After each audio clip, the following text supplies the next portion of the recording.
বন্ধুরা আজকের পর থেকে সবাই কিন্তু আপনাকে অ্যান্ড্রয়েড ফোনের বস বলে ডাকবে। হ্যাঁ বন্ধুরা, আজকের এই ভিডিওটি আপনি যখনই দেখবেন অবশ্যই রুমের দরজাটি বন্ধ করে তারপর দেখবেন, কেননা বন্ধুরা আজকের এই ভিডিওর মাধ্যমে এমন একটি চমৎকার অ্যাপ্লিকেশন আপনাদের সাথে শেয়ার করতে চলেছি। এই অ্যাপ্লিকেশনটির মাধ্যমে জাস্ট আপনি একবার টাচ করবেন, তারপর যা হবে দেখে কিন্তু আপনার চোখ কপালে উঠে যাবে এবং আমি 100% গ্যারান্টি দিয়ে বলছি আপনি এটা বলতে বাধ্য হবেন অঞ্জন টেক এই অ্যাপ্লিকেশন আগে কেন শেয়ার করেনি। তো বন্ধুরা খুবই চমৎকার একটি অ্যাপ্লিকেশন আপনাদের সাথে শেয়ার করব, অবশ্যই ভিডিওটিকে শেষ পর্যন্ত দেখবেন। তো চলুন ভিডিওটি শুরু করা যাক। বন্ধুরা ভিডিওটি ভালো লাগলে অবশ্যই এখানে লাইক অপশন দেখতে পারবেন, এখানে জাস্ট আপনারা ভিডিওটিকে লাইক করে দিবেন। সর্বপ্রথম যে কাজটি করতে হবে, আপনাদের ফোন থেকে জাস্ট এই অ্যাপ্লিকেশনটিকে একবার ওপেন করে নিতে হবে। তারপর এখানে দেখতে পারবেন অল ফটো, এই অল ফটোতে ক্লিক করে নেবেন। অল ফটোতে ক্লিক করে যে কোনো একটি ছবিকে জাস্ট আপনি সিলেক্ট করে নেবেন। ধরুন আমি আমার এই ছবিটিকে সিলেক্ট করে নিলাম। ছবিটিকে সিলেক্ট করার পর একটু নিচের দিকে আসবেন, নিচের দিকে আসার পর এখানে আপনি অসংখ্য অপশন দেখতে পারবেন। জাস্ট সিম্পলি এই অ্যাডজাস্টের উপর ক্লিক করে দিবেন। তারপর এখান থেকে আপনি পেয়ে যাবেন ক্রপ অপশন, আপনারা এই ক্রপে ক্লিক করে দিবেন। ক্রপে ক্লিক করার পর নিচে দেখতে পারবেন এই এক্সপ্যান্ড নামের একটি অপশন চলে আসবে, আপনারা এটার উপর ক্লিক করবেন।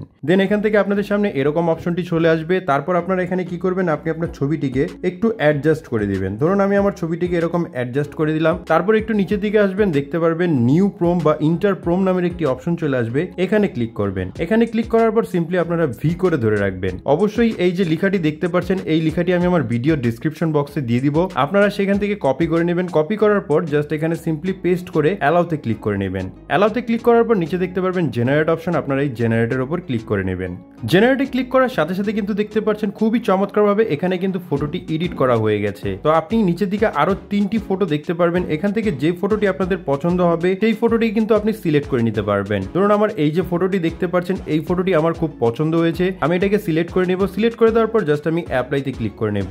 অ্যাপ্লাইতে ক্লিক করার পর নিচে দেখতে পারবো টিক মার্ক, আমরা টিক মার্কের উপর ক্লিক করে এখন এখান থেকে আপনারা উপরে দেখতে পারবেন এক্সপোর্ট একটি অপশন, আপনারা এই এক্সপোর্টে ক্লিক করে দিবেন। যখনই আপনি এক্সপোর্টে ক্লিক করবেন এই ইমেজটি কিন্তু এখন আপনি আপনার গ্যালারি থেকে দেখতে পারবেন। তো বন্ধুরা অবশ্যই স্ক্রিনে দেওয়া যে প্রম্পটটি দেখতে পাচ্ছেন, এই প্রম্পটটিকে অবশ্যই আপনাদের লিখতে হবে, অন্যথায় কিন্তু আপনি এরকম ইমেজকে কখনোই জেনারেট করতে পারবেন না। অ্যাপটি ইনস্টল করা ইজি একটি কাজ, সরাসরি চলে যাবেন প্লে স্টোরে। দেন এখান থেকে আপনারা সার্চ অপশনে ক্লিক করে সার্চ করবেন হাইপিক। হাইপিক ক্লিকে সার্চ করলে আপনারা ফার্স্ট যে অ্যাপ্লিকেশনটি দেখতে পারবেন, এই অ্যাপটিকে জাস্ট আপনারা একবার ডাউনলোড করে ইনস্টল করে নেবেন। সম্পূর্ণ ভিডিওটি দেখার জন্য ধন্যবাদ।